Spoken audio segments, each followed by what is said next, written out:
Hey, welcome back. Now, if you are viewing this video, this is part 2 of the bloodline leading from the obedience of Abraham all the way to Christ. I do encourage you to go watch part 1. Now, part 1, I broke down the origin of the initial family of Abraham, from father, mother, brothers, wives, just in general, before he had children.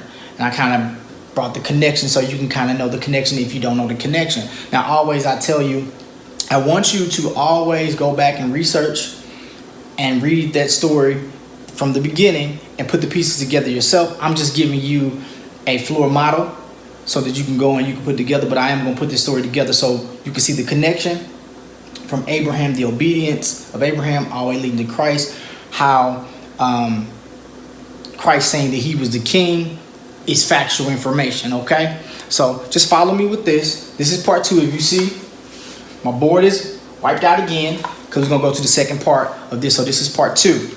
So we talked about all of that. So we're going to get to Abraham's children. I'm just giving, like I said, this is the second part.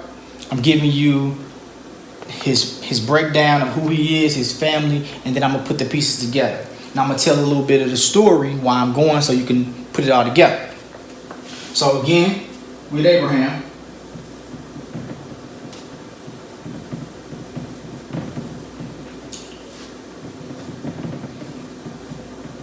okay, now these are his children. So we're going to put S right there, some children.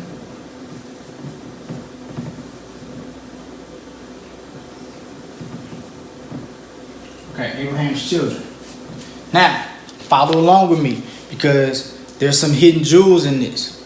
But I'm going to tell you about the hidden jewels as we discuss it. Remember, just follow along. Please follow along. And if you have not subscribed to this channel, subscribe because there's a lot of things on this channel that I do. Okay, so we got Abraham's children, right? So his children. And we're going to talk about his wife. We'll talk about his wife. So his first wife was Sarah, surnamed Sarai. So we're going to go back to that. So, Sarah. So, wife.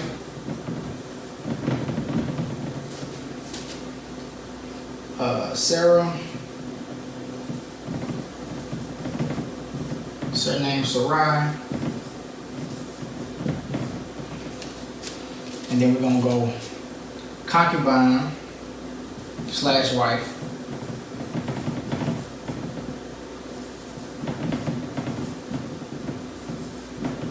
Second one was Hagar. Remember? Hagar. What is it?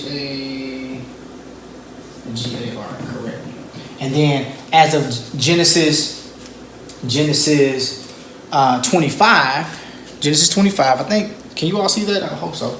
I hope my light is not too bright. As of Genesis 25, you have wife. After the death of Sarah, you have Hagar.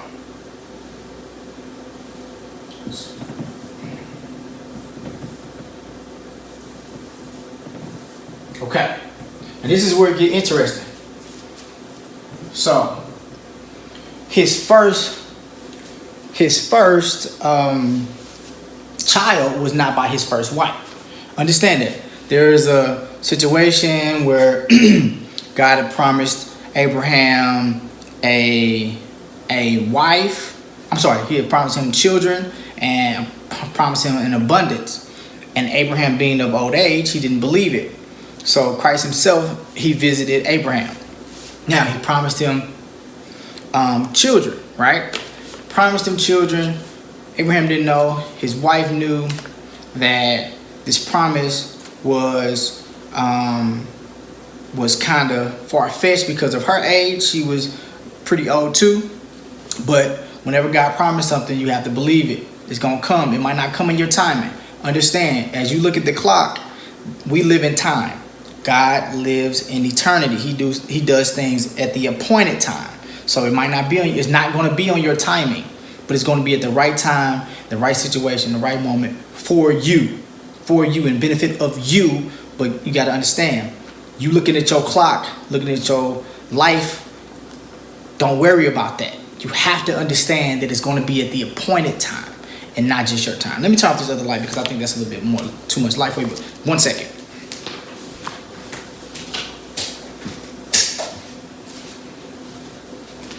Yeah, I think that's a little bit better for you. Okay. So, with that being said,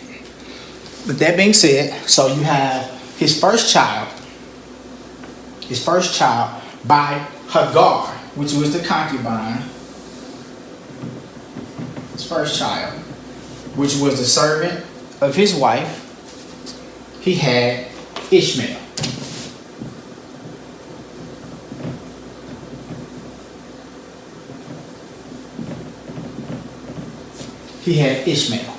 Now, for those who don't know about Ishmael, I encourage you to go study him out. Very intriguing character.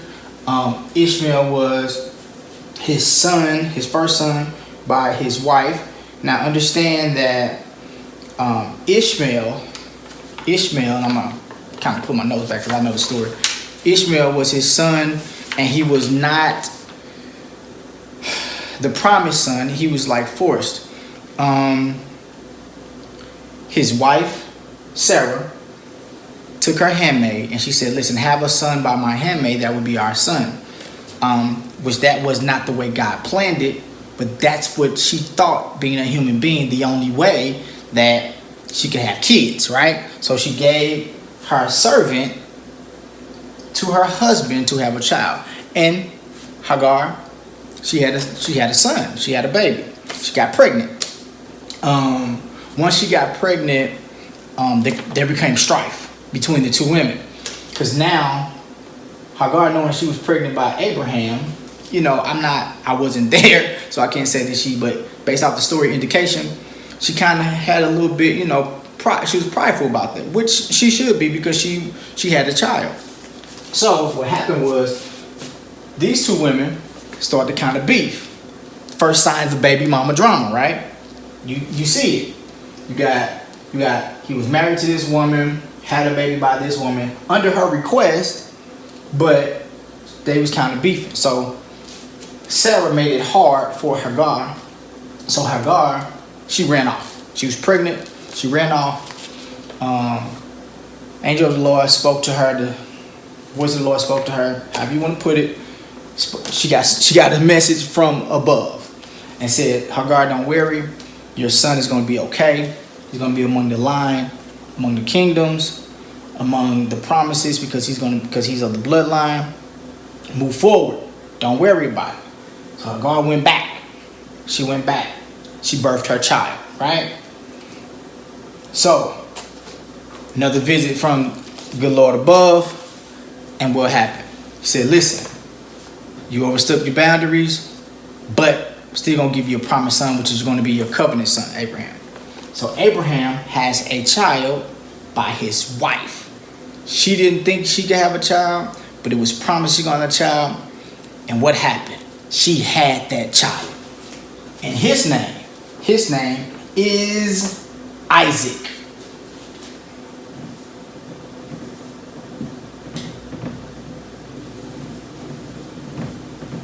Isaac was that child. Isaac was the promised child. Now you got to understand the story, because some people know, a lot of people know, but I want to explain to you why Isaac was so incredible. The birth of Isaac was so incredible, and it was a forerunner of what was going to happen in the future.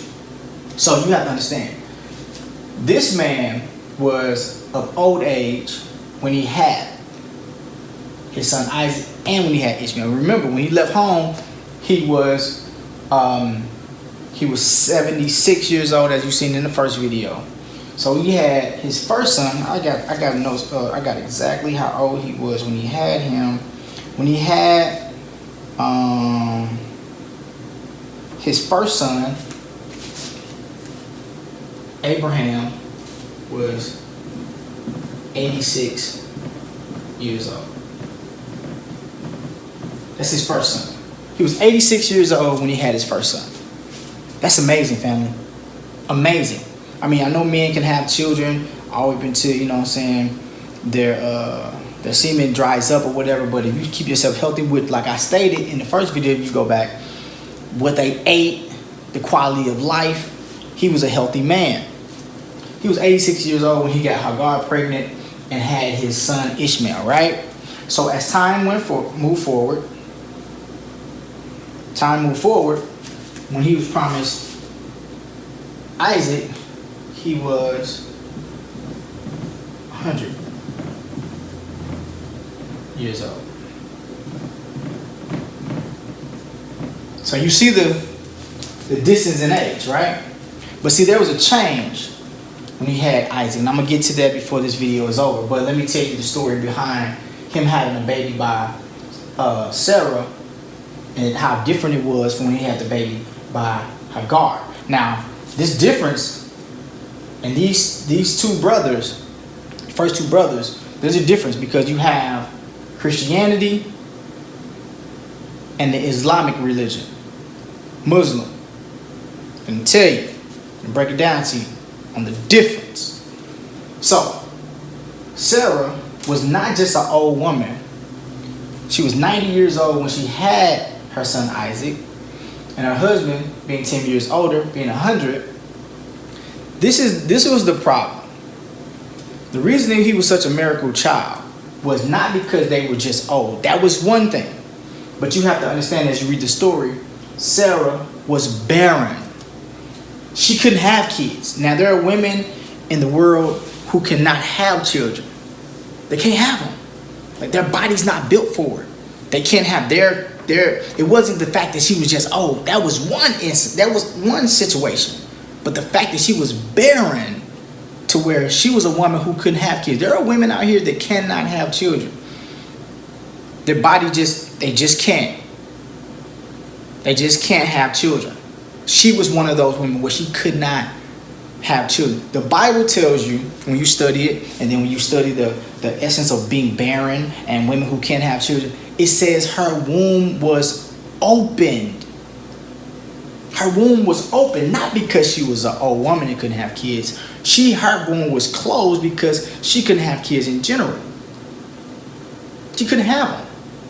So God opened up her womb at an old age so that she can have this son, which is the covenant son. You have to understand, Isaac, let me use another color.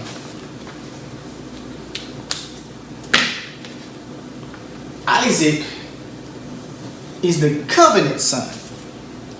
You know, the religious battle among Christianity and Muslim has always been, well, Ishmael was the first son. He was the first son. He was the first birth son from Abraham. But he wasn't the covenant son. The covenant son was Isaac. Now I'm going to fast forward. The reason you know it was the covenant son is because when Isaac was born, everything changed.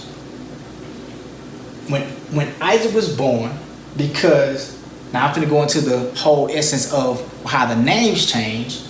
God spoke to Abraham and he said, I want to change your name from Abram to Abraham.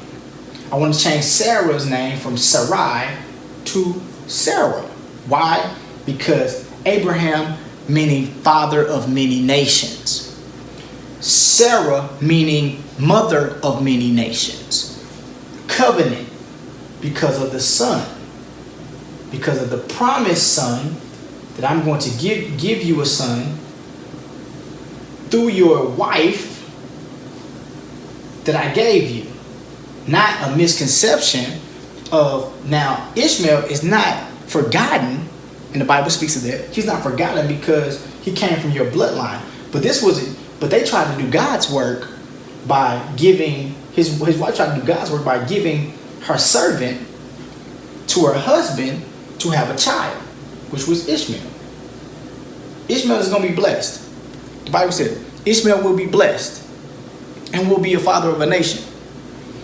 But the promise, the covenant, was made with Isaac. Okay, you say, Joe, how do you know this? Well, I can read, but then you study. Study the bloodline. This is how it all gets started, how it all gets juicy, right?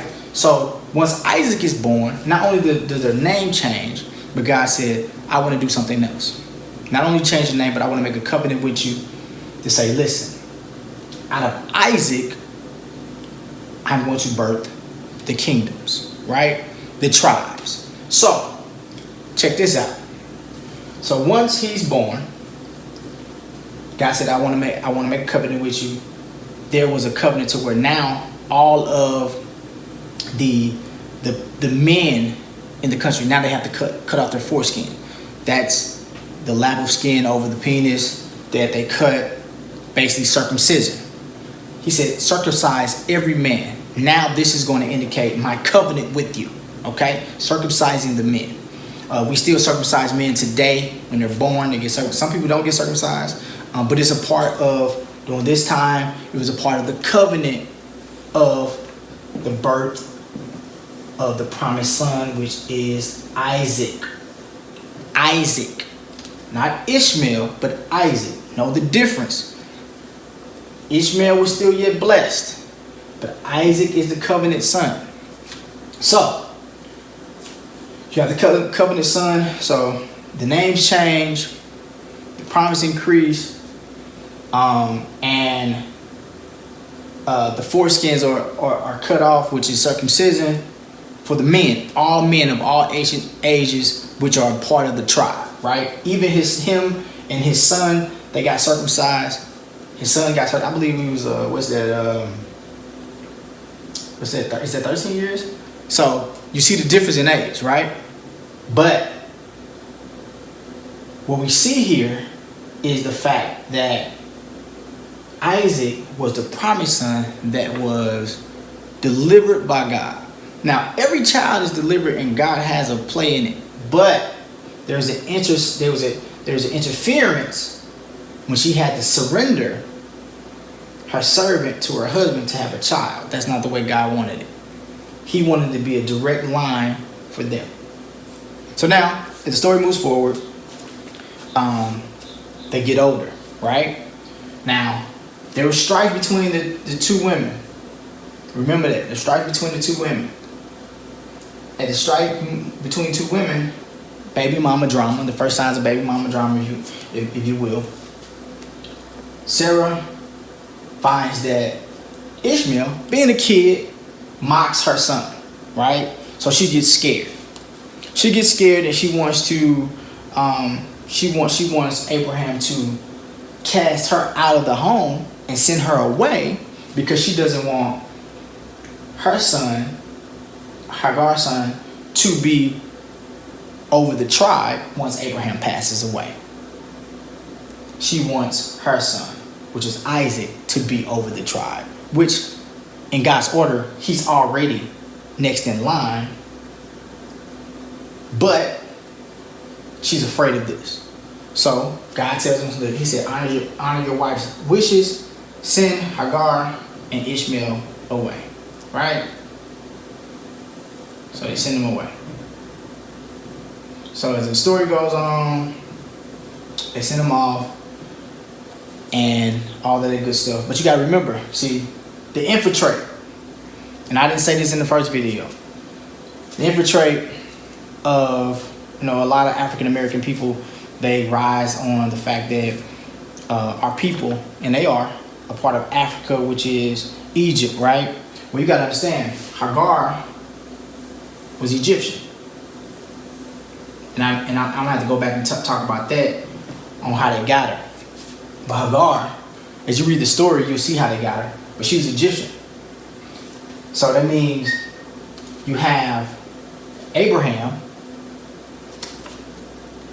He births a child with Hagar, which is Ishmael, making Ishmael, he's half and half. So now he is Hebrew and Egyptian. Understand that? That's deep. I'm going to let that settle for a second, but think about that. Ishmael is half Egyptian and half Hebrew. So, they go off and they do their thing because he sent them away.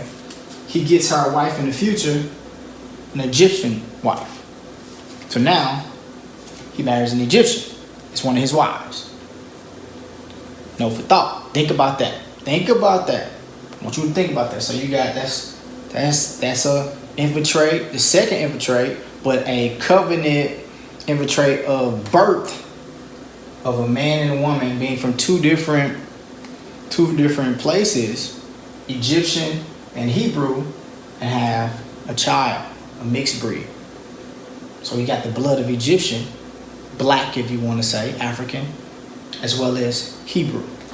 Remember that, because it's gonna be a couple of that, because you're gonna understand the whole, when Christ comes and when he puts himself on the cross, how all blood was inside of him. Okay, so that's enough about them. So now we're gonna go to Keturah. I'm sorry. So Keturah had a lot of kids by Abraham. So this is moving forward, and I'm just giving you the logistics of it, because the basis of it is gonna start right here, and I'm gonna have to get back to her kids, their kids in a minute. So Keturah, she had 6 kids by Abraham at an older age, because these are after these guys had already become grown men. Sarah had passed away. He marries Keturah and has 6 more kids. She has Zimran, excuse me. She has Koshan. She has Median. Gonna be somebody we're gonna talk about. She has Median.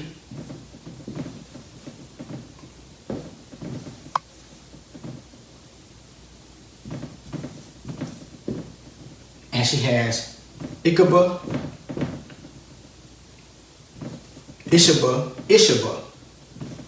I believe that's how you pronounce it. And then that's 1, 2, 3, 4, 5. And the last son that she has for him is Shah. Shuah. So we're gonna talk about these sons also in my next video. But now we see Abraham, Sarah being his wife, Hagar being his concubine, and Keturah being his wife, and the kids they have. So that gives you this. Abraham himself as a man had 1, 2, 3, 4, 5, 6, 7, 8 kids. So his children, 8 boys. He had 8 sons. 8 sons. They were sons. He had 8. Think about that, 8. And we're gonna break down these sons, because I know I'm gonna talk about these 2 for sure, but I got some things about them too. But understand the covenant of the child Isaac as being the promised son. The son from his wife, which is her servant, which is his concubine, Ishmael, her being an Egyptian, him having Egyptian blood and Hebrew blood. Hebrew being from his father, Egyptian blood from his mother. The fact that that's an African tribe and an African culture coming from being Egyptian. And then, like I said, his third wife, Keturah, with her 6 kids in Genesis. And then you can find this in Genesis 25. I don't have to write that. I've written it a couple times on the last video. But Genesis 25, you can find his wife Keturah, him marrying again, and then having these six men. So I want you to really think about that. Think about the fact of, this is the end of this video, and I'm gonna give you some more. But think about that. Think about the fact of how the bloodline is starting to go, right? Because now you got to follow these 2 people, and then these people will play a part also.